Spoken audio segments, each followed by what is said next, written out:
Hello everyone, সুপ্রভাত। কেমন আছো তোমরা? আশা করি সবাই ভালো আছো আর আমিও ভালো আছি। আমি ঋতু বলছি পুরুলিয়া থেকে। আমার নতুন আরও একটি ভিডিওতে সবাইকে জানাই অনেক অনেক স্বাগত। এখন হচ্ছে ঘড়ির কাঁটায় ওই বাজে সকাল 9:30 মতো, আর আমরা বেরিয়ে পড়েছি রেডি হয়ে ঘুরতে। এখনই আমরা খাওয়া দাওয়া করে নিলাম, কারণ রাস্তার মধ্যে সেরকম কিছুই নাস্তার জন্য পাবো না, তাই খাওয়া দাওয়া করেই কিন্তু আমরা বেরিয়ে পড়েছি। সমুদ্রবর্তী এলাকায় এসেছি আর চারিদিকে সমুদ্র দেখবো না সেটা তো কখনো হয় না, তবে আমরা যে জায়গাটায় আছি সেখানের থেকেও সব থেকে অনেক জিনিস দেখতে পাওয়া যাচ্ছে এই সাইডটাতে। এত সুন্দর জায়গা, এই জায়গা দেখার পর কিন্তু আমাদের মন বেশ ভরে গেল। কিছুটা ভিউ পেলাম গোয়ার মতো।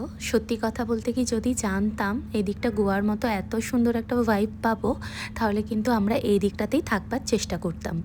সামনে সমুদ্র, তার সঙ্গে রয়েছে পুরো বালিতে বালিময়, আর এখানকার জলটা ছিল একদম নীল। অনেক মানুষকে দেখতে পাচ্ছি স্নান করছে, তার সঙ্গে সঙ্গে এখানে দেখলাম তাঁবুও টাঙানো আছে। যদি থাকবার ইচ্ছা থাকে তবেই তাঁবুর মধ্যেও থাকতে পারো। তবে আমরা যেহেতু পুরো প্রপার পুরীতে ছিলাম, সেখানে কিন্তু আমরা হোটেলে ছিলাম, তবে আমাদের খুব ইচ্ছে ছিল এরকম তাঁবুর মধ্যে থাকা। ঠিক আছে, প্রথমবার এসেছি তো তাই অনেক কিছুই হয়তো জানতাম না, তবে আসার পর অনেক শিক্ষণীয় জিনিসগুলো হয়ে গেল। পরবর্তীকালে যখন আসবো এই ভুলগুলো কিন্তু দ্বিতীয়বার আর হবে না। আজকে সেরকমভাবে কোনো রোদ বেরোয়নি, ওই হালকা ফুলকা রোদ বেরিয়েছিল, আর তার মধ্যে আমরা সেজে গুজে ঘুরতে বেরিয়েছি। আর এই বিচটাতে আসার পর মন পুরো নিচে উঠছে, মনে হচ্ছে এই সমুদ্রের মধ্যে গিয়ে সমুদ্রের জলগুলো নিয়ে স্নান করি। কিন্তু আমরা এক্সট্রা কোনো ড্রেস নিয়ে আসিনি বলে সমুদ্রে নামতে পারিনি, তবে এখানে ঘোরাফেরা খুব সুন্দরভাবেই কিন্তু আমরা করেছি। আজকে কিন্তু আমরা ড্রেস পরেছিলাম একই টাইপের, বলতে পারো এটাকে কাপল ড্রেস। আমরা এই কাপল ড্রেস পরেই আজকে বেরিয়েছি ঘুরতে। অনেক ছবি তুলবো আর অনেক কিন্তু আনন্দ হই হুল্লোড় করবার চেষ্টা করব। টুরিস্ট এলাকা, জিনিসপত্রের দামও কিন্তু অনেক বেশি। যেহেতু বাড়ি থেকে আসার সময় আমি মোবাইলের স্ট্যান্ডটা নিয়ে আসিনি, তো এখান থেকে নিলাম, আর এই স্ট্যান্ডার দাম বলছিল প্রায় 350 টাকা। বাইরে বেরিয়ে আসার পর দেখলাম এত সুন্দর ঝাউ বাগান। এই ঝাউ বাগানটা দেখে মনটা ফুরফুরে হয়ে গেল। ইচ্ছে করছিল ঝাউ বাগানের ভিতরে পিকনিক করতে, মজা করতে, হই হুল্লোড় করতে। এত সুন্দর ঝাউ বাগান দেখার পর আর কোথাও যেতে ইচ্ছে করবে না। এখন আমরা চলে এসেছি কোনারকের মন্দিরেতে, আর আমরা কিন্তু স্পেশাল পার্টস নিয়েই আমরা ওখান দিয়ে চলে গিয়েছিলাম। কোনারকের মন্দিরেতে আসার পর আমার ভাগনার এক বন্ধুর বাড়ি যেহেতু এখানে, তাই আমরা ফ্রিয়েই ভেতরে প্রবেশ করতে পেরেছি এবং খুব সুন্দরভাবে ভিআইপিভাবেই প্রবেশ করতে পেরেছি। তো এখানেতে আমরা প্রবেশ করার জন্যই এগোচ্ছি। এখানে অনেক টুরিস্টরা এসেছে ঘুরতে, যেহেতু এটা তীর্থস্থান, সঙ্গে সঙ্গে ঘোরার অনেক জায়গা রয়েছে, তাই অনেকে সবাই এসেছে। এবং আমার ভাগনার যে বন্ধুটি ছিল সে কিন্তু আমাদেরকে ডিএসএলআর ক্যামেরাটাও দিয়েছিল ছবি তোলবার জন্য। ঘুরতে যাব আর ঘোরার জিনিসটাকে এনজয় করব না সেটা তো হয় না। আমি কিন্তু এখানে খুব সুন্দরভাবেই এনজয় করছি। আর দূরের ওই যে দেখতে পাচ্ছ কোনারকের মন্দিরটা, এই মন্দিরটা দেখার পর খুবই আনন্দ লাগছে, কারণ এটা আমার প্রথম পুরী আসা সেটা না। আমি কিন্তু পুরী এর আগে একবার এসেছি, তবে তখন আমি অনেক ছোট ছিলাম, বাবা মার সাথেই এসেছিলাম ঘুরতে, তখন অত কিছু মনে নেই। তবে এখন কিন্তু দেখার পর বেশ ভালো লাগছে, আর ভগবান যে আমাকে ডাকবে সত্যিই আমি কখনো ভাবতে পারিনি। তোমাদের দাদা ভাইয়ের ছুটি প্রায় শেষের দিকে, তারপরও সে আমাকে জোর করে এনেছিল ঘুরতে। সে একটা কথাই বলল যে ঘোরাঘুরিটা হচ্ছে নিজেদের উপর। আমরা আসতাম অনেক আগে, কিন্তু আমার ওই যে ভাগনাটার বিয়ে পড়ে গিয়েছিল, সেই জন্যই আমরা আসতে পারিনি। তো এখন যাই হোক আমরা এসে ঘুরে নিচ্ছি, খুব ভালো লাগছে। আর এখানে তোমাদের দাদাভাই আর আমি একসঙ্গেই ঘুরছিলাম। আমাদের দুজনকে কেমন দেখতে লাগছে অবশ্যই কিন্তু কমেন্ট বক্সে কমেন্ট করে জানাবে। এবং যারা আমার ভিডিও প্রথম দেখছো তারা সাবস্ক্রাইব করে আমার পাশে থাকবে এবং নোটিফিকেশন বেলটা অল করে দেবে, যাতে ভিডিও ছাড়া সঙ্গে সঙ্গে তোমাদের কাছে পৌঁছে যায় দেখার সুবিধার্থের জন্য। আর যারা আমার ভিডিও দেখে অত্যন্ত পছন্দ করছো, অবশ্যই মূল্যবান সময় বার করে একটা ছোট্ট করে কমেন্ট করে দিয়ে যেও, যাতে কমেন্টের মাধ্যমে বুঝতে পারি ভিডিওটি তোমাদের কেমন লাগলো।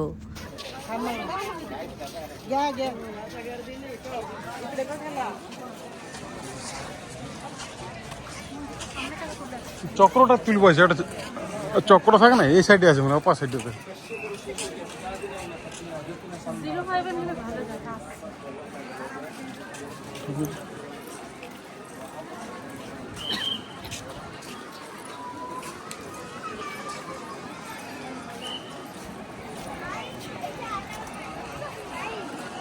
ওই চক্রটা ওইখানটা ওইখানটা ওইখানটা।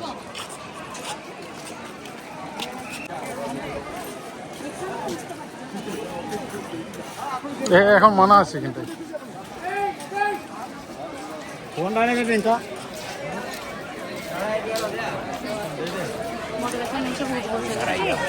কই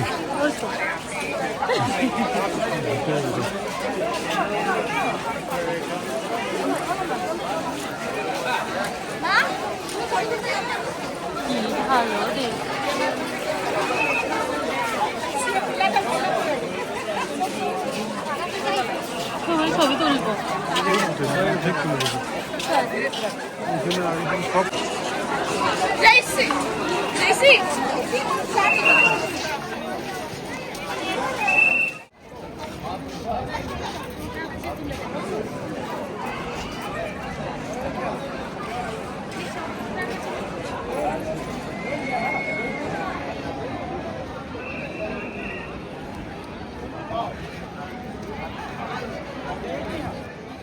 অনেক পুরনো যেহেতু এই জায়গাটা ইতিহাসের পাতায়, তো সেই জন্য অনেক জায়গা এখন খারাপ হয়ে যাচ্ছে।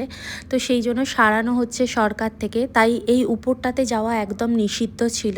তো দূর থেকেই আমরা দেখলাম লিফটও লাগানো আছে সুন্দরভাবে, ওপরগুলো আর কি ভালো করে লাগিয়ে দেওয়া হচ্ছে যাতে কখনো ভেঙে না পড়ে যায়, কারণ ইতিহাসের পাতায় যে জিনিসগুলো রয়েছে সেগুলো সরকার থেকে সব সময় সুন্দরভাবে গুছিয়ে রাখবার চেষ্টা করে।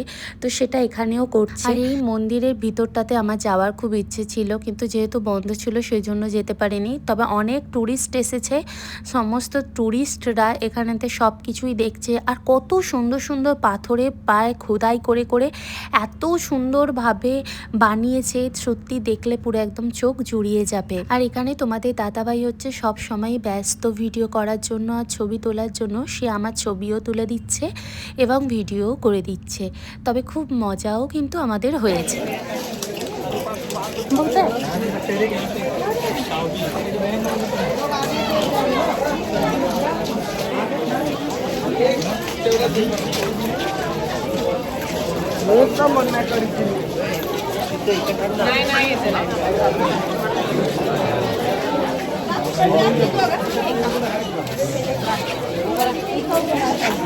শুনলাম ভেতরটাতে নাকি একটি মন্দির রয়েছে, সেটা দেখবার জন্যই আমরা যাচ্ছিলাম। তো গিয়ে দেখলাম কিছুই নেই, শুধুমাত্র খালি আর একটা দেবী মূর্তি বসানো রয়েছে। তো এইখানটা দিয়ে যখন গেলাম, গুহার ভেতর মনে হচ্ছিল, মানে তখনকার দিনের মানুষেরা এইসব স্থাপত্যগুলো কিভাবে যে তৈরি করেছে সত্যি সামনে থেকে না দেখলে বোঝা বড় দায়।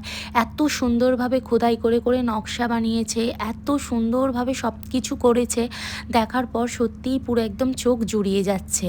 এত বড় বড় পাথরগুলোকে ইটের মতো কাটিং করে দেওয়াল করা, তার সঙ্গে সঙ্গে এইখানগুলোতে সুন্দরভাবে খোদাই করে কত সুন্দর করে আঁকা, এই সব কিছু দেখে সত্যি মন ভরে যাচ্ছে। আর সত্যি তখনকার মানুষেরা কতই না কষ্ট করেছে। মন্দিরটা খুবই সুন্দর, তার সাথে সাথে কিন্তু এখানে প্রচণ্ড পরিমাণে গরমও, এত গরম, সেই গরমকালের মতোই পুরো একদম গরম। এই গরমেতে পুরো আমরা একদম ঘেমে যাচ্ছিলাম, আমাদের অবস্থা পুরো খারাপ হয়ে যায়। আর সব থেকে যে ভুল কাজটা আমরা করেছি সেটা হচ্ছে জলের বোতল আনতে ভুলে গিয়েছিলাম। তো সেই জন্য আমরা তাড়াতাড়ি করে এখন বাইরের দিকে বেরোবো জল খাওয়ার জন্যই, আর কিছু খাবারও সেখান থেকে খেয়ে নেব। তো সেই দিকে গাড়িওয়ালাও আমাদেরকে অনেক তাড়া দিচ্ছিল, কারণ আমরা এখন যাব নন্দনকানন আরও সব জায়গাগুলো যে আছে সবগুলো ঘুরতে। কিন্তু কি বলতো, আমাদের হাতে এমনই সময় কম ছিল, এর মধ্যে সত্যি ঘুরে পোষায়নি।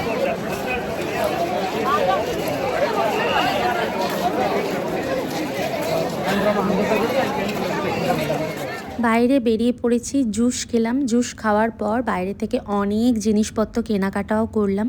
তো বন্ধুরা, আমাদের এই ঘোরার ভিডিও তোমাদের কেমন লাগছে অবশ্যই কিন্তু কমেন্ট বক্সে জানিও। আর যারা পরবর্তীকালে পুরী আসবার চেষ্টা করছো তারা কিন্তু এই জায়গাগুলো অবশ্যই ঘুরে যেও। আশা করি তোমাদের প্রত্যেকের ভালো লাগবে। সবাই ভালো থাকবে, সুস্থ থাকবে।